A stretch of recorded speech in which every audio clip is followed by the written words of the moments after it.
Oh, she's putting that up. So the young lady that just walked in that I hugged is neither my girlfriend, my wife, or anything like that. She's the manager of the seafood department at the Shaw's supermarket in Sharon. You can laugh. All you want. In Sharon, because we live in Foxborough.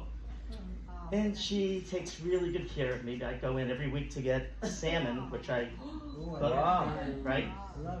Then I cut it up in pieces and I take it to work with me. And I'll get into my bio and all that stuff like that.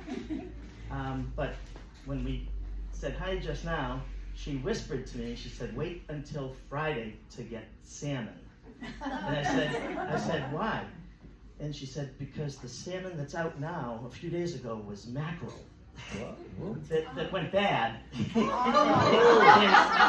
a few days before that, it was something else. So, Wow. but she takes real good care of me. And good job on inventory control, Lydia. Very nice. Okay, welcome everybody. My name is Alan Ames. This is my show that I titled Alan Ames Thinks He's Funny. Actually, if you put that into the internet, you will find some newspaper articles and things like that about me. But before I start, they've asked me to give an announcement. So this is it.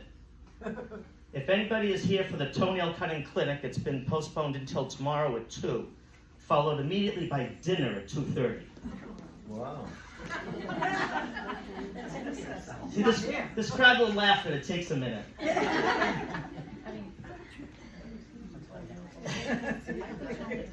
Did you tell her again?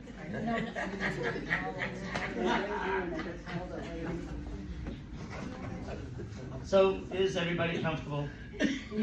Okay. I don't know, it feels a little short and chubby in here, or is it just me? I like this stuff. All right, since you like that joke, now that I'm doing comedy, and I'll get into that, I just started it this year, people come up to me all the time, oh, tell me a joke, are you funny, are you funny, are you funny? So I say to them all the time, I said, well, I must be funny because every time I step out of the shower, my wife laughs.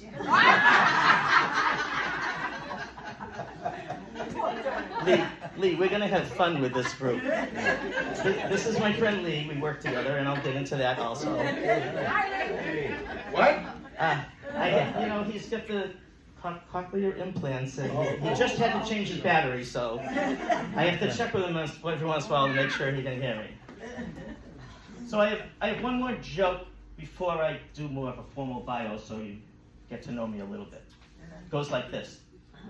There's an elderly man that lives in senior housing, and he's about to turn 80.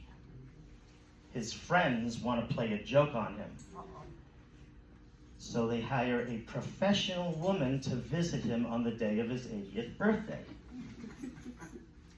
So that day arrives. There's a knock on the door. This beautiful woman walks in, and she exclaims enthusiastically, I am here to bring you super sex. So the man thinks for a moment, and he says to her, thank you very much, young lady. I think I'll have the soup.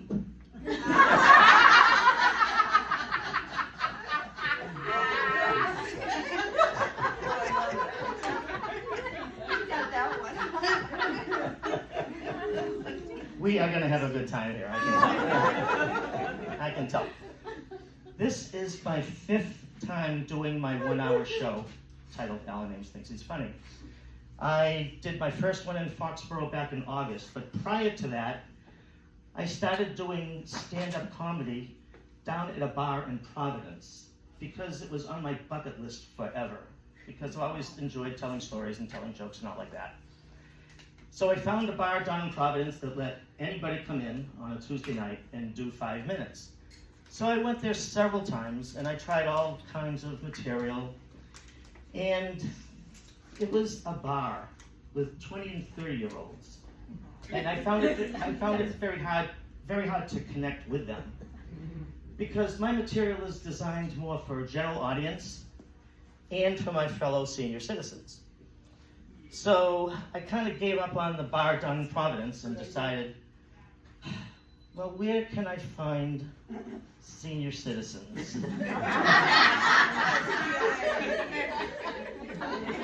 Found it. Found it, yeah, exactly, right? At Senior Center, so I came up with this program. I put together like an hour of material, which, by the way, is quite a leap from doing 5 minutes to doing an hour. But as you'll discover, I just love to talk, and I'll just keep going. And I've been doing it. This is my 5th time. So I've been hitting. I call it doing the senior circuit, or presenting my brand of boomer humor, if you want to call it that. So, but I do this as a volunteer, right? I do not accept any payments for doing this. And this is the reason why. So I don't have money to donate, but I have my time, and I have my sense of humor, I have my comedy, I have my heartfelt intentions to entertain. And for those reasons, whenever I go to a senior center to do this, I do it at no charge. This is my way of giving back.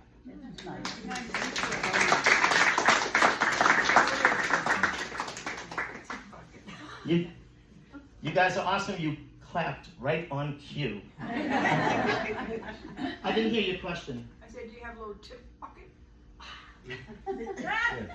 Lee, that was your job to bring the tip bucket.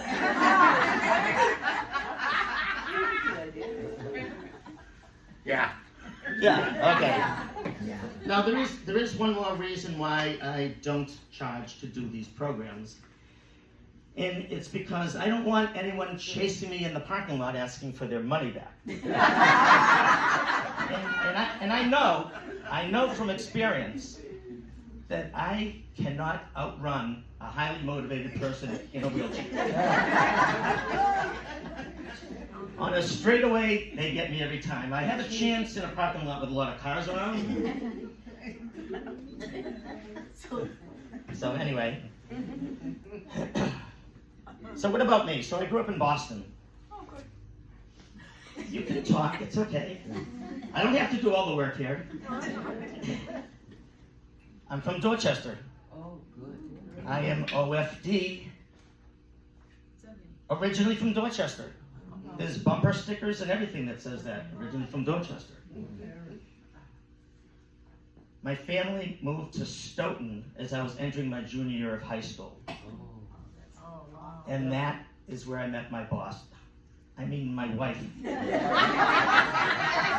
Damn autocorrect. I have to stop doing that. No, I did. I met my wife junior year of high school. We have been married 48 years. And we are high school honeys. So, 2 grown sons and a daughter, all in their 40s, married. 6 grandchildren. Our oldest is our red-haired, freckle-faced Molly. She's 15. The rest are all boys younger than her, and as far as she's concerned, she's in charge.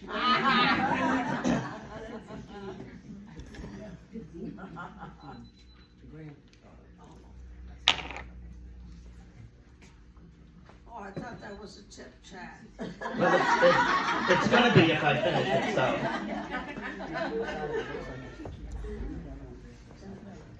So we graduated Stoughton High together in 1970, UMass Amherst together in 1974.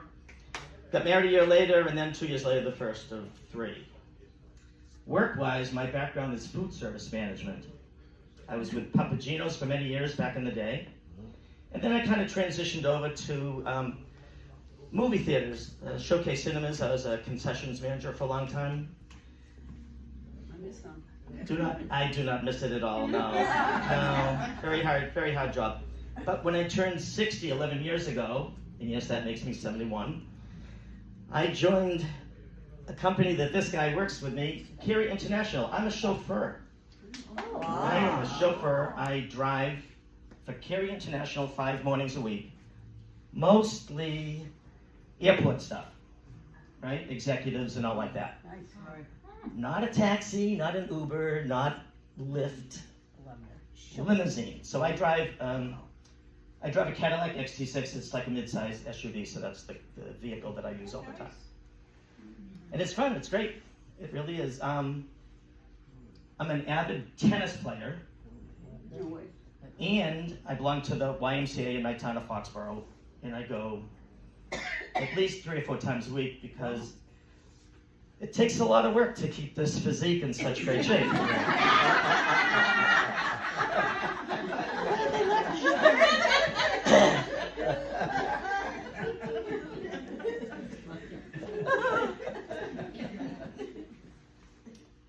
I want to take you now to Dorchester, 1960. I was 8 years old, so just come with me for a few minutes, right? I grew up in the triple deckers in Dorchester on a hill, 27 Sullivan Street. They're all close together, right? Little backyards, little front yards, and that's why we played in the streets and everything like that. So,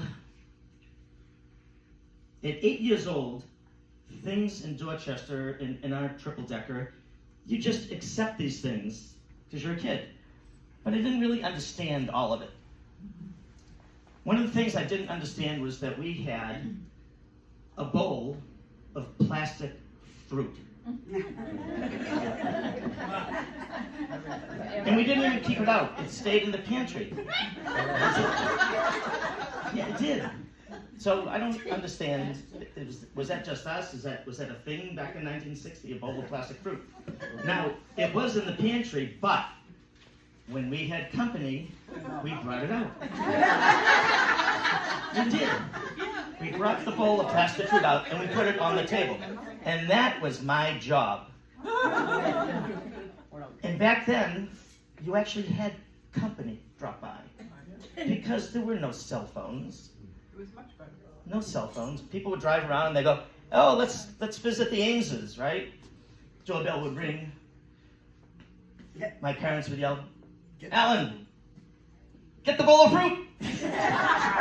We have company. Get the bowl of fruit. I'd dust it off and put the bowl of fruit out. And they'd come up the 3 flights of stairs because we were on the top floor. We'd sit down and they go, "Oh, you put up your plastic fruit?" "Yes, we regard you very highly. For you, you get the bowl of plastic fruit." But something about plastic back then. We had a couch, and it was covered.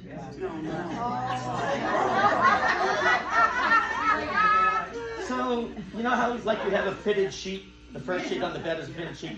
It was like a fitted piece of plastic for the couch. Is this still working? Yes. Oh, am I like doing something? Yeah.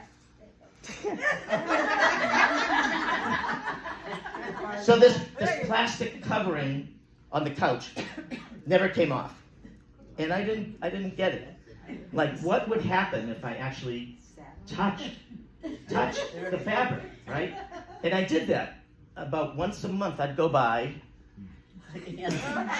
stick my hand under it, and then nothing ever happened. But even when company came over, they had to sit on it. They had to sit on the couch on the plastic, which is not too uncomfortable until summertime because there's no air conditioning back then. If you were lucky, you had a fan, and you would literally sweat and start slipping around on the plastic. Now, something else about growing up in Dorchester in 1960, times were different, a lot different than they are now. My mother was having a birthday, and she worked in Boston. She did dictaphone, if anybody remembers what that even is. Her bosses would record or dictate into a recorder, and then she would listen to it later and type whatever they wanted. That's what she did, and this was in Post Office Square. So she had to take a bus, and then a train, and then the bus to get home. So she was having a birthday, and this is how different things are today. For her birthday, my father got her a vacuum cleaner.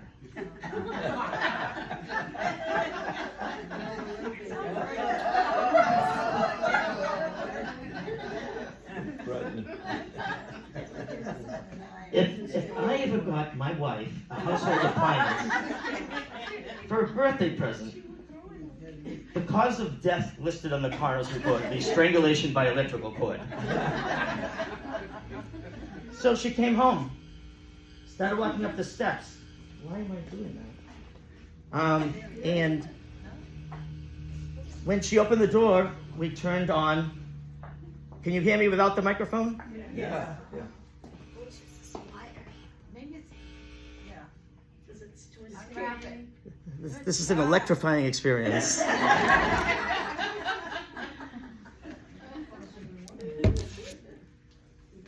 So when she opened the door, turned on the...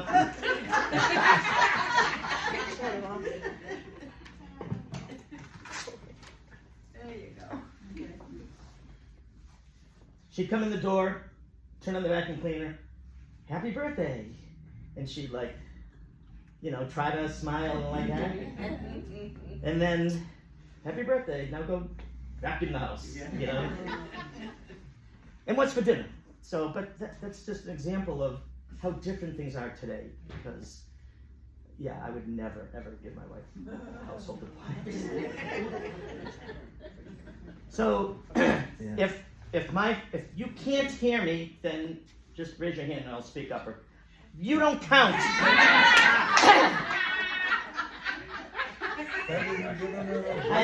So 3 weeks ago, I did my show at the senior center in Franklin, and he came there, and he was there. And I said to him, I said, you know, a lot of my material is the same today. There is some new stuff that I'm fitting in. Yeah. But I figured he didn't hear half of it anyway, so it's all good. It's all good. If my father were alive today, he would be 103. I am a lot like him. He was a jokester, loved to tell stories. When my parents retired, they retired to an apartment complex in Brockton. And in the nice weather, he'd sit outside in the back, and the little kids of all ethnicities would sit around, and he would just tell story after story after story. So I know I get a lot of it from him. And he had a poem. I remember some of his jokes and some of his funny stuff that he did. He had a poem about pay toilets. Because there were pay toilets growing up in Boston, pay toilets. Where you needed a coin, like a dime or something, if you wanted to use a stall, right? So, I would like to honor his memory and just say this poem for you. Here I sit, broken-hearted, paid a dime and only farted.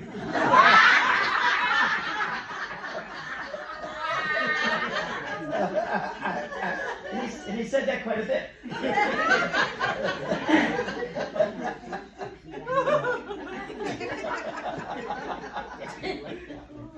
Now, and you can repeat that if you want, that's fine. Dad, they still think it's funny. But also, he always knew exactly what to say to me if I did something stupid or really messed up or, you know, just did something bad. And he knew just what to say to make me feel better. An example, I remember I was carrying a plate of food to the kitchen table and it all just slid right off onto the floor. So I froze. I looked at him, he looked at me, and he said, Alan, I can't believe you were the fastest sperm. See, I'm always afraid to tell that joke because I don't know how good it's going to go. So I kind of like, it's kind of like watching a horror movie. No, because sometimes, like, when I think it was in Medfield, instead of a laugh, I got like a gasp. It was like, and one lady reached for her inhaler.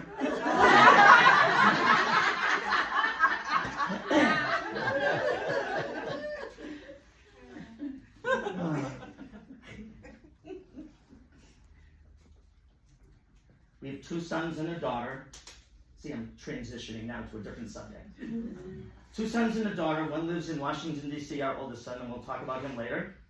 Our daughter lives in Easton, she's the closest to us. But our youngest son lives in a little town up near the New Hampshire border that I never heard of before, called Groveland. Next to Haverhill, up near the New Hampshire border.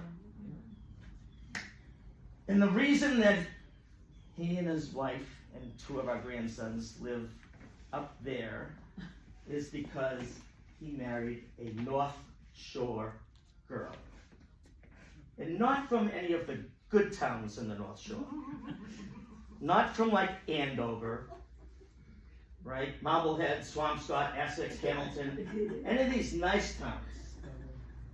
She was from one of the L's. Not from Lowell, not from Lawrence.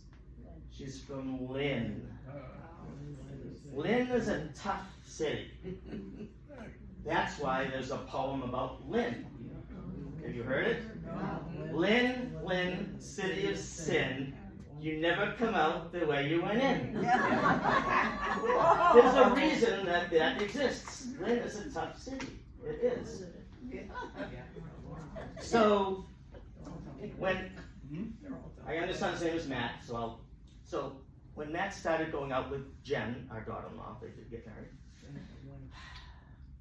The first time we met her, tall, 5'9", long blonde hair. Our son is maybe 5'5", 5'6". My wife and I did not produce any tall kids, right? And I noticed that she loved jewelry right away, right?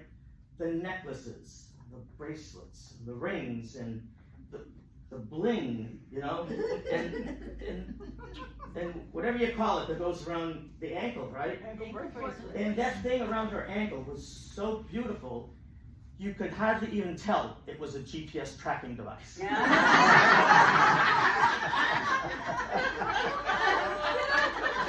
I love these guys.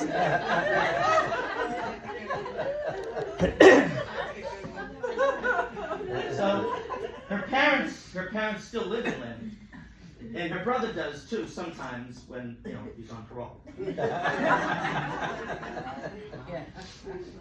So we tried to warn him because there are, if you want to call them perceived cultural differences between North Shore and South Shore, or real cultural differences. There's a lot of material on the internet about the differences between North Shore and South Shore people. So we're trying to warn him that if it got serious, just, you're going to be married to a North Shore person, right? And, I said to him, we're saying to him, Matt, they're different up there, right? They're different. They have Cape Ann, we have Cape Cod. We have Nantasket Beach, they have Revere Beach. They like their Kelly's roast beef, but we like our bar pizza places that are all around, right? Oh, and by the way, they invaded. Kelly's roast beef just opened up in Dedham, and that's South Shore. Around Route 1, they just invaded. They did. And up there, on one of their beaches up there, they have these little green-headed flies that are real pesky. Yeah, I don't know what they're called, but they're real. They bite, yeah. And of course, you all know what flies are attracted to, right? So this is North Shore stuff, right? Because we don't have that. We don't have that. We don't have that. But now my wife, is getting emotional, and we're getting into like West Side Story territory, Romeo and Juliet story, territory. Like, Matt, you gotta stick with your own kind. Can't you find a nice girl from Raynham? Because I know all about this big controversy here. Oh yeah, I know. Right? Raynham. So, right? I read all about it. And but I made a mistake coming here because a very nice policeman from Raynham who stopped me for speeding because I wanted to get here early. And he explained it to me because he asked me, he says, "Where are you going in such a rush?" I said, "Well, I'm going to the senior center. Why are you going there? Well, I'm putting on a comedy show. I'm a volunteer. I do it for free. And he said, oh, that's nice. You know what? I'll just give you a warning. I said, oh, great. So I can go. Yeah. He goes, no. The warning is for mispronouncing the name of our town. You're still getting the ticket for speeding.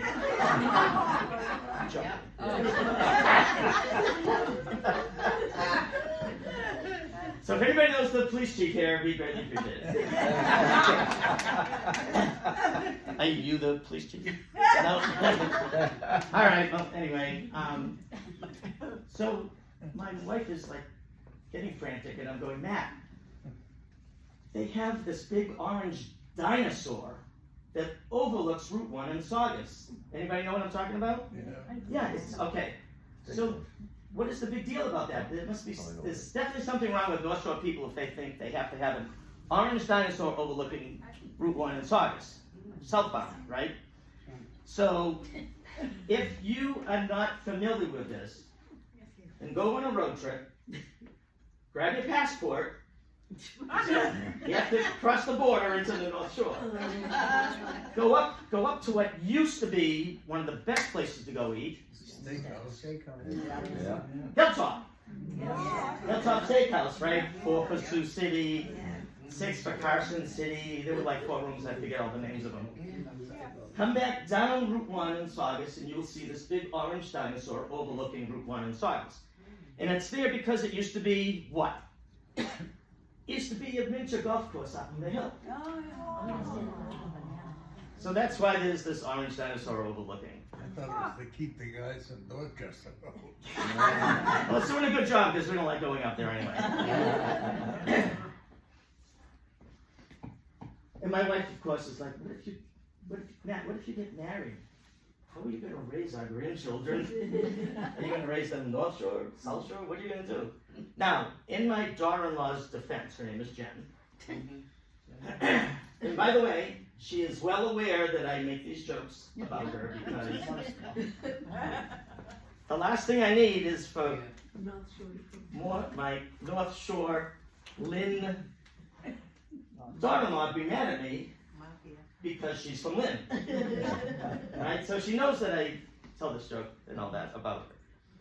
To her credit, she is very accomplished. She is a 2nd-level sommelier, wine expert.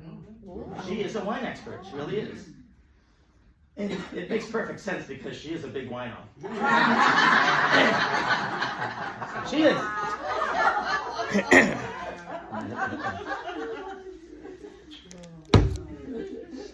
She went to New York City to study and take the exam. There's 5 levels of being a sommelier. She's a level 2. And she's fine with that. But you can pour a glass of anything. She'll sniff it, taste it, and she'll tell you exactly what it is, where it came from, the year. She does this thing on the side where people hire her. Maybe you've heard of this, to come to their house. They have a dinner party, and she brings a bunch of wine, and she does like a wine tasting for them. She does, and she makes a whole bunch of money for like a couple hours. So if anyone's interested in that, I can put you in touch with her, but do me a favor, if you do invite her into your home, lock up all your prescriptions.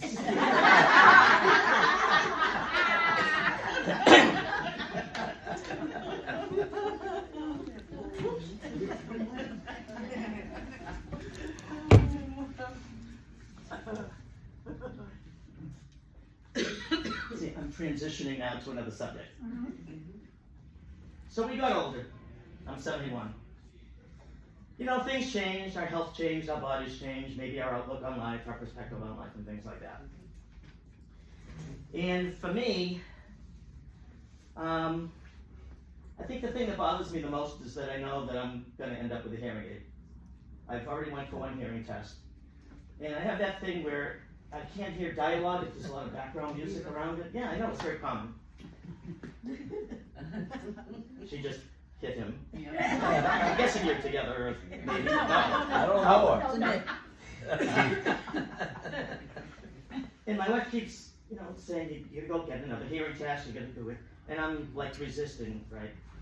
Because I'm stubborn. And we were watching the news the other night, just an example of like what my hearing is doing now.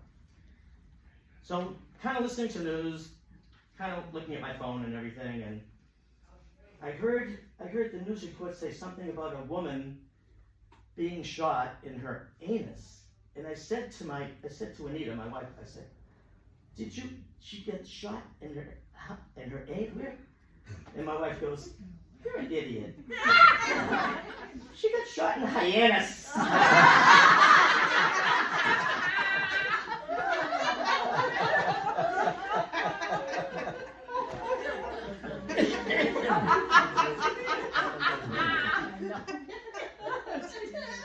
I was dyeing my hair black for decades. For decades, I was dyeing my hair black, and about a year and a half ago, I just let it go, and now it's all this gray, and it's fine. It's all mine, so I'm happy. I don't care. But one thing I noticed right away, as soon as my hair went gray, is that everybody started calling me sir, and holding doors for me and everything. You know, I mean, everyone's nice to me now. You know? I really like it. And speaking of gray hair, wasn't it wonderful that the month of June was for us seniors? It was a month to celebrate our accomplishments, right? Wasn't it? It was Great Pride Month, wasn't it? It was Great Pride Month. It was for us. In fact, some friends of mine and I, we went into Boston for the Great Pride Parade. We did. And Surprise. I never imagined that we had such support from the LGBTQ community. You should have seen them all chanting Great Pride, and the colors, and the bows and the hats with the fruit on it, you know. And they're marching by, my friends and I, and we're like high-fiving and saying, come, join us. Now, I didn't really see that many seniors marching.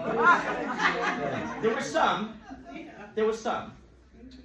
But this is what I propose. If you want, next June for Great Pride Month, I'll come here. We'll get a bus. You'll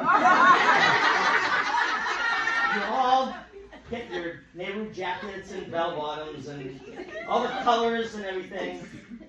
We'll get all dressed up. We'll go in and we'll march and we'll get, you know, like the banner that they have for the marching parades? We'll hold that. It'll say, you know, Raynham seniors. Raynham seniors support Great Pride, you know. So I'll be back. If you can arrange it, we'll get a bus. We'll go back. Oh, more stuff about getting older. When I was a teenager, to be cool like the other guys, I would keep a condom in my wallet. Just in case. No condoms in my wallet anymore. But in the exact same spot that I kept my condoms, I now have lactate pills. Just in case.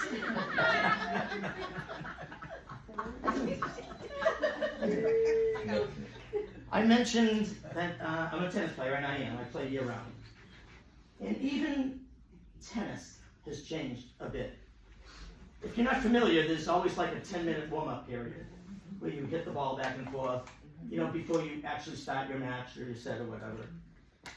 Well, the people that I play with at my age are older, and now that 10 minutes, we're not hitting the ball around.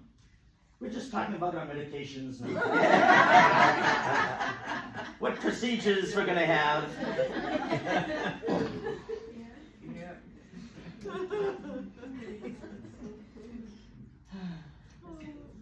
I had a small tattoo of a battleship on my chest when I was younger.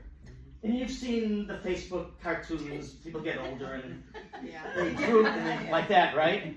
So, you know, mine did, but I take it a step further because over the last year and a half, I have lost some weight. And I've kind of become a little bit more compact, and I've noticed the ship is slowly starting to come up again.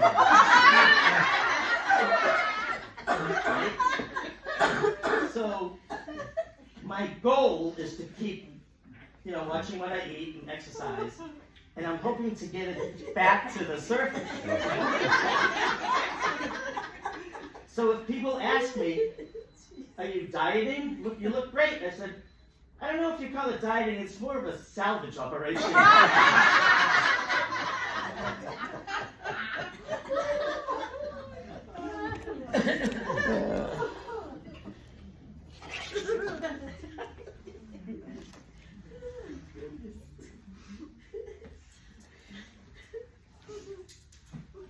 Going all right?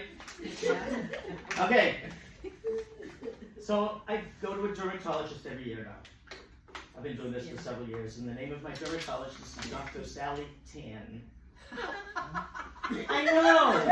But that's not even a joke. It's not even a joke. That's actually her name. She's Asian. Her last name is Tan. See, I never thought that was a joke. I'm just saying this is her name, So every year she, looks at me and everything like that, and for some reason, I'm funny there. I mean, I'm funny in doctor's offices anyway, because I'm a troublemaker, and if I have an opportunity to make a joke or a wisecrack, I'll do it. And something about being in a doctor's office, I just like to break the tension or try to make a funny comment and like that. So I had been doing that for a couple of years when I went to visit her, and every time I went back, there were more nurses in the room. There were, right? So a year ago, she saw a little red dot on my shoulder. This is real, and she biopsied it, and it was basal cell skin cancer. Very common, not a big deal. So I had to go back, and she cut it out. So when I came back, and you have to go every 6 months for 2 years when you have a skin cancer thing. So she cut it out, and on my return visit, there's all these people in the room because they're expecting me to tell jokes, right? So I'm there in a Johnny. and just my underpants. I mean, I don't know how it works with women, but for guys, when you have a female doctor, you keep your underpants on, right? And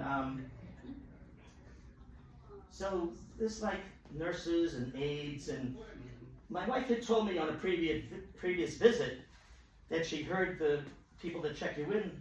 She heard through the glass. She said, "Alan, they're talking about you." They said, "Hey, the funny guy is back there." Right? So they're aware when I'm there. So that's why all these people start coming in. So she's looking at the incision, 6 months later, and she says, "Wow, that healed really good." And I said something that I didn't really think was all that funny. I said, "Yeah, that's my superpower." The room went wild. They started cracking up. They thought it was the funniest thing. And then she said, "You have really, good skin for someone 71. And once again, here I go. So I said, "Well, I think it's because of all the preservatives in the beer I've been drinking." The room goes nuts, right? So here I am in the Johnny, I get my underpants on, and the room is filling up, right, with other nurses, and there was another doctor that came in that had the thing around his head with a little light on it. So I get, I thought to myself, the first time I have a spotlight on me, it's coming from this guy's forehead.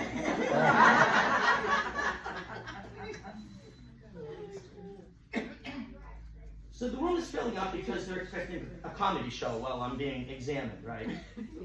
And so I'm making the jokes. I did the joke, is it short and chubby in here, or is it just me? I did that. I did a bunch of jokes that I've already told you, and some that I haven't told you yet.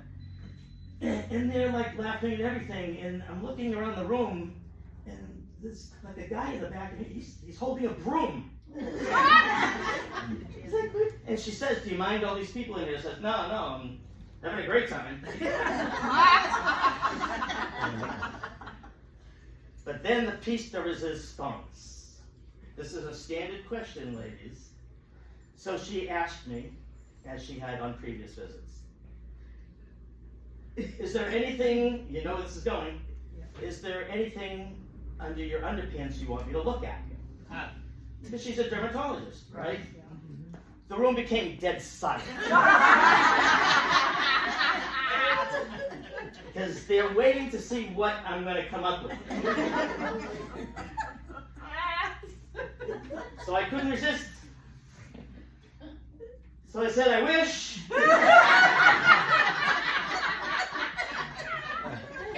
Room went nuts. And then I immediately followed that up with, shouldn't we at least have dinner first?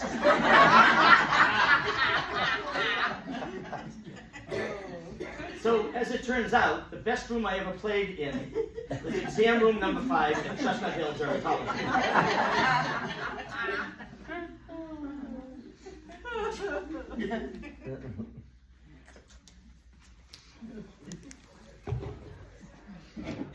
We're a little bit past the halfway point, and I'm 10 minutes late playing my harmonica for you. Oh. This is our musical interlude. I took harmonica lessons recently. Oh, the other way. just a little example here. So. All right. All right.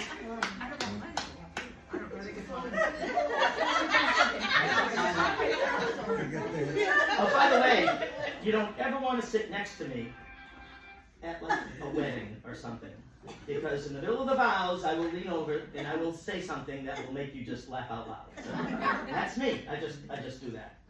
But anyway.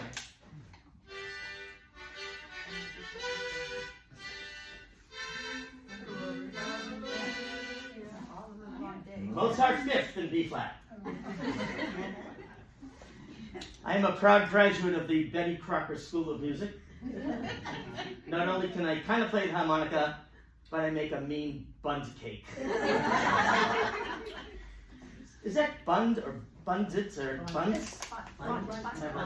Figure out how to say that then. It's B-U-N-D-T. Is it a silent D or silent T or? Yeah. So I have been told.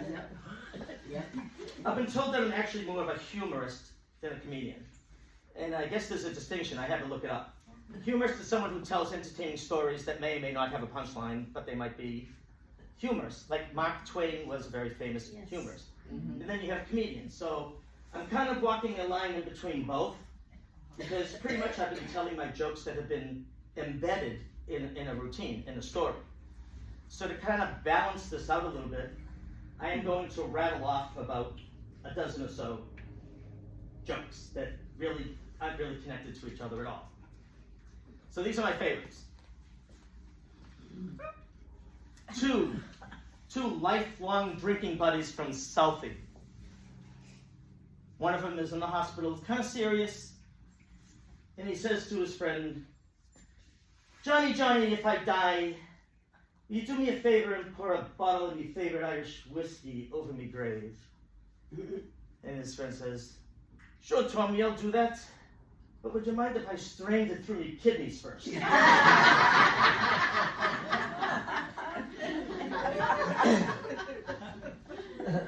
Two lifelong buddies, but this time it's all about baseball. Season's tickets, they went to spring training, Red Sox all the way, right? One of them does pass. So the other guy's in bed one night, maybe a week later, and he sees a vision of his friend that just passed. He says, Rob, is that you? Yes, you're in heaven, right? Of course I'm in heaven. Okay, well, tell me this. Is there baseball in heaven? He says, well, good news and bad news. Okay, well, what's the good news? He says, yes, there is baseball in heaven. Well, what's the bad news? You're pitching tomorrow.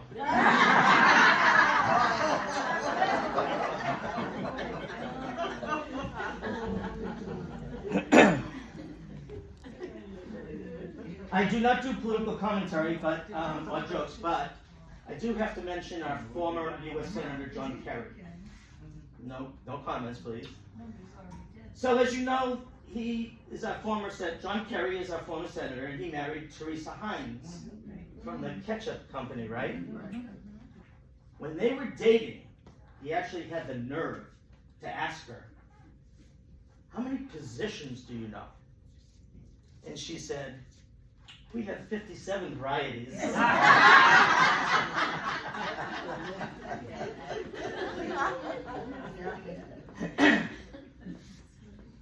Brooke Shields came out with a line of feminine hygiene products. Very conveniently, she's calling them Brooke Shields. See, I always get some kind of a weird reaction to that one. It's like, oh my God. I tell one short joke. I don't really do body shaming jokes. If I do, it's about me. But I tell one. And I figure I have the right to do so because at 5'2", on a good day, I think I have the right to tell one. So this is about the French actor Hervé Villechaize, who was tattooed on the original TV series Fantasy Island. He was barely, yes, he was barely 4 feet tall, right? But in real life, he married a woman of average height. She was 5'5" or 5'6", something like that. But I understand that someone put him up to it.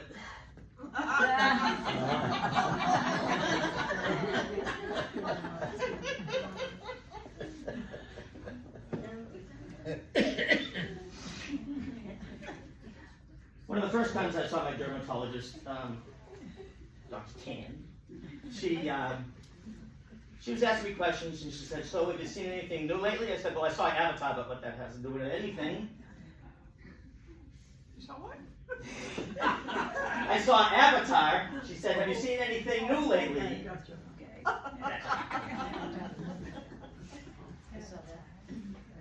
So we saw that one coming, did we? All right.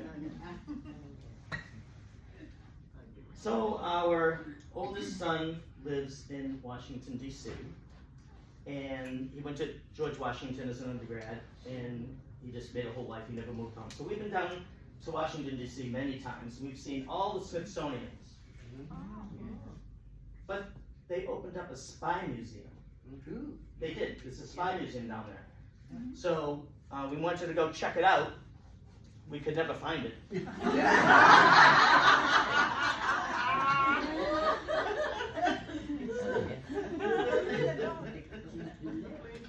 Our two boys are very competitive when they're together.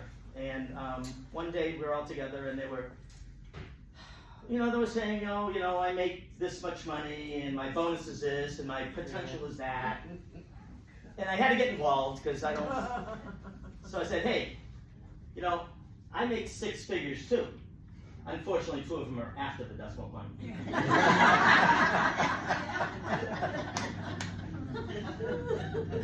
And then they're arguing about how smart they are because they both graduated with master's degrees, and they graduated cum laude, summa cum laude, magna, all that stuff. So I had to break that up too.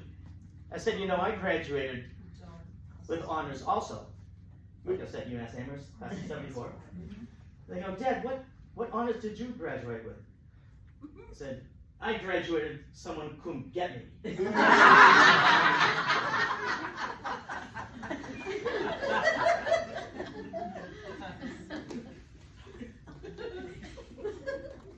We had to get numbers for our mailbox. Our street address is the 10.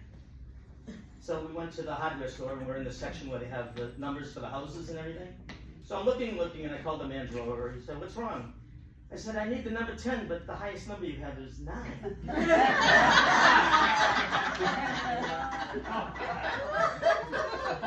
So I got the 9. Put in the mailbox. Why not? So sometimes my neighbor gets their pizza. Sometimes they don't.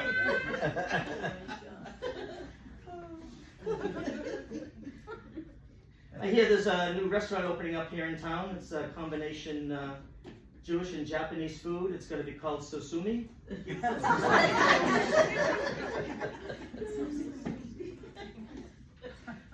Two little girls, I'm running out of them here, but I think I have a few more in here. That'll head around a little bit. Two little girls, they're sisters. One's 6, one's 4. They're in their bathroom and they're looking at the scale that's on the ground. And the older sister says to the younger sister, "Don't ever step on that. Every time Mommy steps on it, it makes her cry."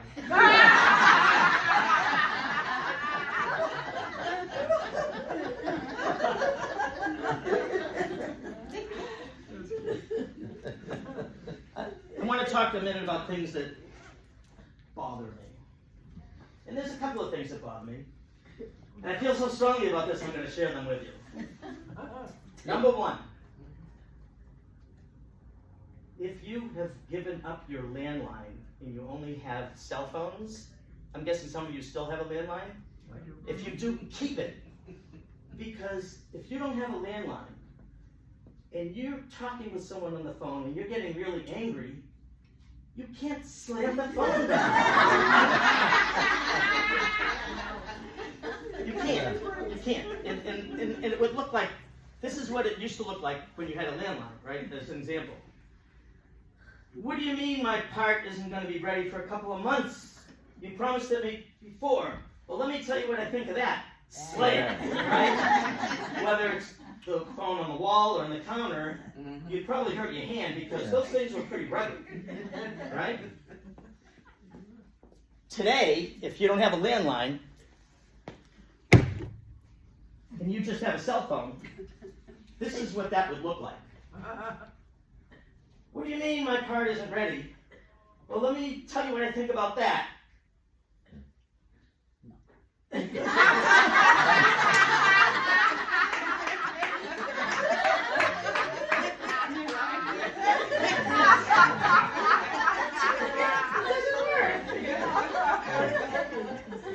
It doesn't work. Now, thank you. So there are some signs around that bother me, actual real signs. Highway signs, different signs. If you are on 95 North coming up from New York and you're in Connecticut, maybe about 30 miles up, there is really a sign on the side of the road that says, "Correctional facility, no stopping." Is this a problem? Are people stopping to pick up hitchhikers in orange uniforms? Is this happening so much? Yeah, it's really there. Yeah. It is really there. Is this happening so much that they had to put up a sign? Right? Well, I think instead of spending the money on the sign, they should just fix the hole in the fence. I mean, so, say there's a couple of convicts, right, and they're planning their escape. They go, "We're going to break out, we're going to run through the tree line, we're going to go to the edge of the highway, we're going to..." And the other guy goes, "Can't do that anymore, there's a sign." Can't do it. It's just people can't stop anymore because of the sign.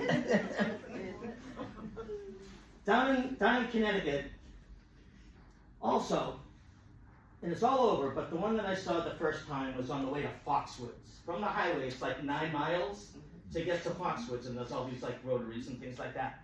But there's signs for littering. The fine for littering, $219. So like, how do they figure that out? How do they figure that out? But the one that really gets me about littering, if you're on your way to Provincetown, there is actually a big sign on the left about 10 miles before you get there that says the fine for littering is from $0 to $10,000. Does anyone have $10,000 worth of trash in their car? Even if you're driving a mobile home, would you have that much trash? What qualifies? What qualifies for a $10,000 fine? That sign is actually there. So I have one possible scenario, and it's a little bit of a stretch. But let's say it's winter time and there's not much going on down the Cape. And there's a couple of gangsters and they have a body in the trunk. Right? And they don't see anyone around, so they pull over, and they pull this body out of the trunk, and they're starting to carry it to throw it, into the woods, and they don't know that there's a policeman sitting there because they have nothing to do in the winter except to sit around. So he's already called for backup, right? So he goes and, hands up, you're under arrest, and all like that. And, backup arrives and it's all these police there, and the officer says, that body right there, we're arresting you for murder, and I'm writing you a fine for $10,000. I won the pool. He's the first one. The first one to write a $10,000 ticket for littering. Have you been to a Big Y lately? Yeah. So kind of a rhetorical question, but that's fine. So I stopped at Big Y just to get the rotisserie chicken recently. And it was the afternoon, and there weren't that many parking spots. So I found a spot, and I started pulling, and I stopped because there was a sign. I wanted to read what the sign said. This is exactly what the sign at the Big Y says. It says, parking for customers with children. So I pulled in. So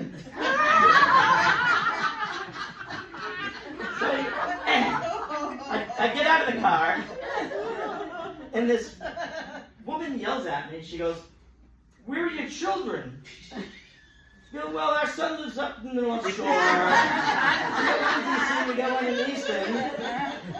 How about yourself?" That's cute. And by the look on her face, I guess they need to make the sign a little more clear.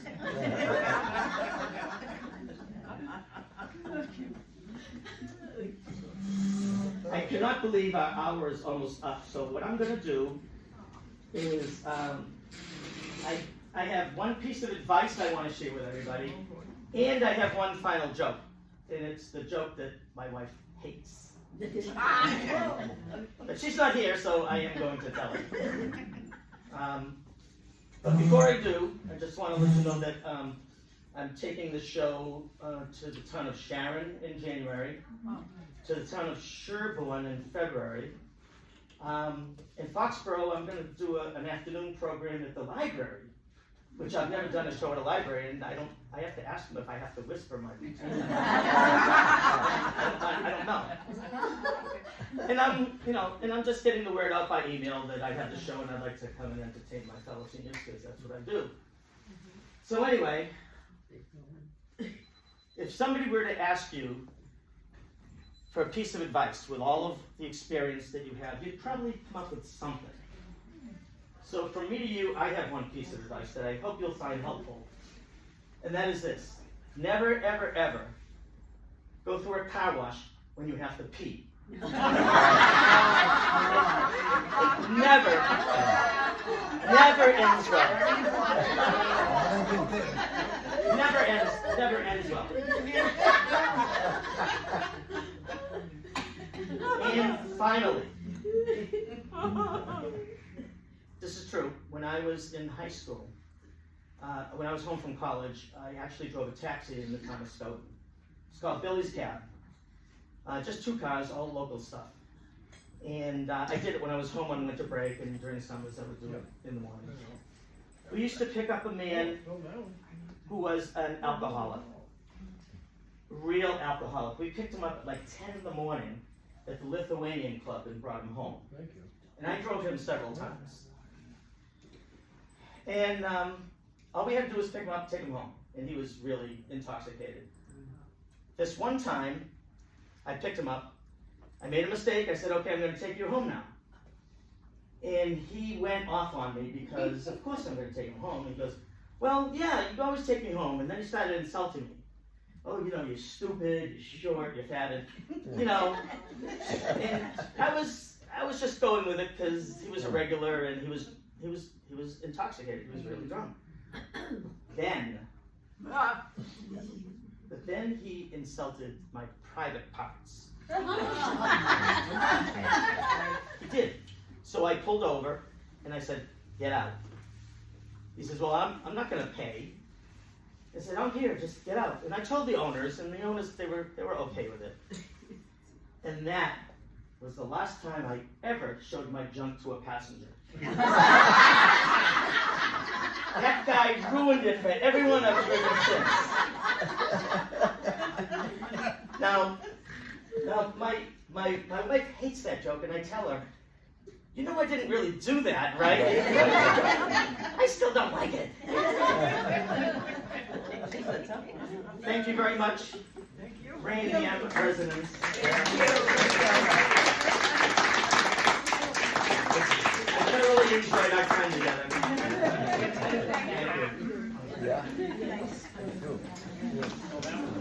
Oh, and a big hand for Lee. He didn't interrupt me once.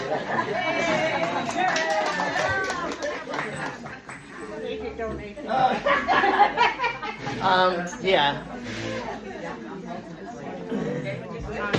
Hi.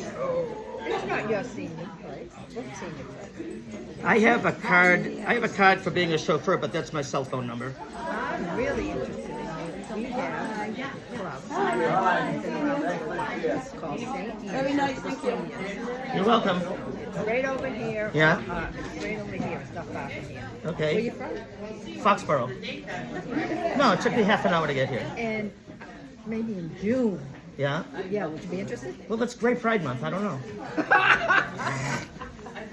What do you want me to do there? For what? What do you want me to do?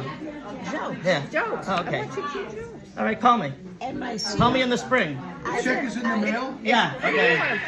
two live in Pine Hill State. Thanks, Lee. Yeah, Take care. we're there for life. No, this is a good club. Yeah, This is- that's fine. I mean, mostly women, but a few men. Yeah, give me a call and we'll talk about it. I like it, but you know, you could give me something. Well, if it's not a senior center, then maybe. You know, but for senior centers, you know. And not a senior center, but we're all seniors. Okay. All I right. mean, it's an organization. Yeah. Nonprofit. What's the name of it again? Seniors, sociable seniors. Oh, that sounds like fun. Okay, and it's here in Raynham. Raynham. Raynham. Oh. I say it too. All right, I saw you. What's your first name? Patty. I'll remember that. Well, Yes, I have a lot of friends named Patty. okay, good. Some of my best friends are Patty. I'm glad. I'm a little disappointed Because you didn't have an Italian joke. an Italian joke? Yeah. Can't you get an Italian joke? Well, you know, I'd like to go out to eat somewhere expensive, but I have that rare Italian disease. It's called my funds are low. Is that okay? It's okay. No, Okay, you work on it. I will. I will. Nice job, Dan. Yeah, thank you. Nice meeting you. Alan, you are hilarious. Thank you so much for inviting me. You don't mind the salmon joke, do you? Oh, no, not at all. Very good. Oh, thank you, sir. Thank you, thank you. Thank you. Yes, very good. And I missed the last joke. Can you repeat it now? Oh, we I had to listen to it. You were very good. So funny. Thanks. Appreciate it. You can make a career out of this. Well, my wife calls it my fourth career. What a great career. You're always welcome to make fun of me, by the way. I hope you enjoy it. Now, you know Sue at customer service, right? Yeah. She's been there forever. She knows I told her you were coming. Yeah. So she's expecting a full report. I will let her know. I'll stop by. You have me laughing so hard my cheeks kind of hurt. Maybe I'll get rid of the tongue. So since you're a friend of mine, was there anything I said that you thought was inappropriate for this crowd? No, well, it's really hard to offend me. I'm of the younger generation. Right, We're right. known for offending each other. But altogether, I thought it was hilarious. You had me cracking up. Okay. So the Brooke Shield joke I'm thinking of throwing away because I don't get a good reaction to that. I don't think it has anything to do with it being offensive. I think it's that it takes a minute for it to hit. Yeah. I think that a lot of people don't get it. Yeah. I ended up after like a second, I was like, oh, that is funny. But I think it's that it doesn't hit directly. They don't quite get it. I'm so glad you came. I'm glad I came too. It's always good to see you. Thanks, Lydia. I'll see you. I'll see you. I'm very, very happy I came. Oh, I'm glad. You had me cracking Oh, up, good. and she's kind of hurt. I'm glad. You're giving me a good workout. I need it. Strengthen my jawline a little. More hugs? Yeah. Thanks, Lydia. We'll see you. You're amazing. You smell nice too. Oh, thank you. Not like fish.